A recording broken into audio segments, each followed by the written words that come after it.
What is up, guys? Welcome back to the channel. Tum here. Today we have a special guest. Charles Harriott was just teaching a seminar here. We've just done teaching a super cool seminar on darces, Peruvian neckties, Japanese neckties.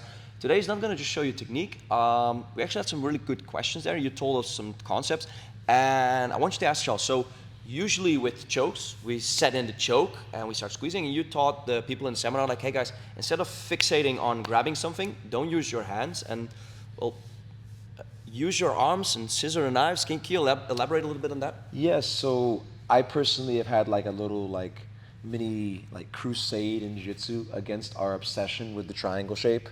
Like, it's in almost all of our logos, it's in your logo. We love the triangle in jiu-jitsu. And we specifically love making our ankle go behind our knee or our hand go on our bicep. Like, we're obsessed with it. And sometimes it makes sense. But a big part of the class was going into why. And I think a lot of times in jiu-jitsu, in our effort to emulate our coach or some athlete that we love, we just kind of blindly regurgitate what they're doing. And so I really thought about, like, do I even need this particular clasp in order to finish people? And the answer is obviously no, because when people are too big, you can't make your clasp, but you can still submit them sometimes. So then what is the purpose? And I found that people's hands have this obsession with grabbing stuff. But the problem is, if I grab my bicep, my hands can't get any smaller. And if I have long arms, I can close the stars, but then you can't actually finish it.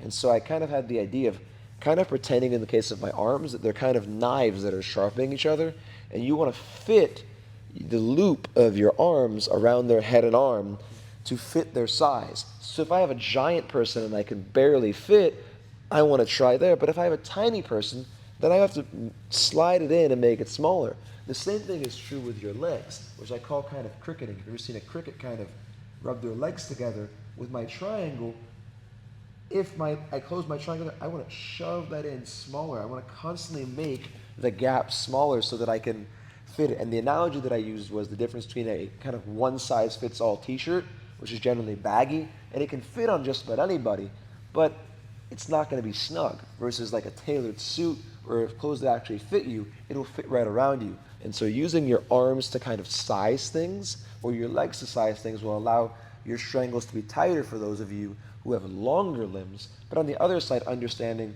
that if you have shorter limbs, you might not be able to get that clasp at all. And so being able to have other grips and other ways of applying pressure, because all you need is to maintain that pressure. You don't actually need to make that beautiful triangle shape or a rear naked choke shape in order to strangle people, and it really makes things a lot easier. And that was one of the things. We went over some other things, but I think that was the main point that you're talking about. It's kind of customizing the shape and size of your strangles for who you are actually submitting. That's a really cool concept. You also applied it a few times, and you see the difference between people just holding and squeezing and then finding and tuning it. Then a bit later in the seminar, you gave another concept that kind of went on with that. It was all beautifully connected about, instead of finishing and squeezing a dart as hard as you can, just hold. And I think the word you used, correct me if I'm wrong, was a mediocre choke. And then just hold it for 10 seconds and then make a slight adjustment. And then could you please tell us something about that? It was really interesting.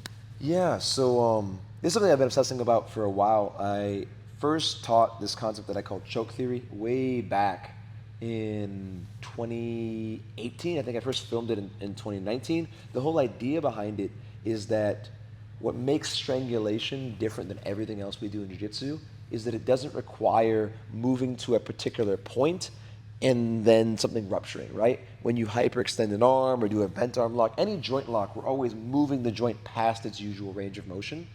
But on a strangle, we're not breaking arteries or breaking anyone's neck. We're simply blocking them and maintaining that blockage until they lose consciousness or tap out. And so if that's the case, movement is not our friend. Stillness becomes our friend. And so it's actually something I first learned from Marcelo Garcia when he said that even if you're doing a crappy strangler or a crappy choke, maintain, don't gas yourself, and then continue on. And so I kind of hit this in two areas. The first area was this idea of handoffs versus tosses. So if I'm doing one type of a strangle and I maintain it and I keep that pressure as I transition to the next thing that I'm doing, and then I'm still, people will be more likely to tap. And the second part was talking about the mentality part of it.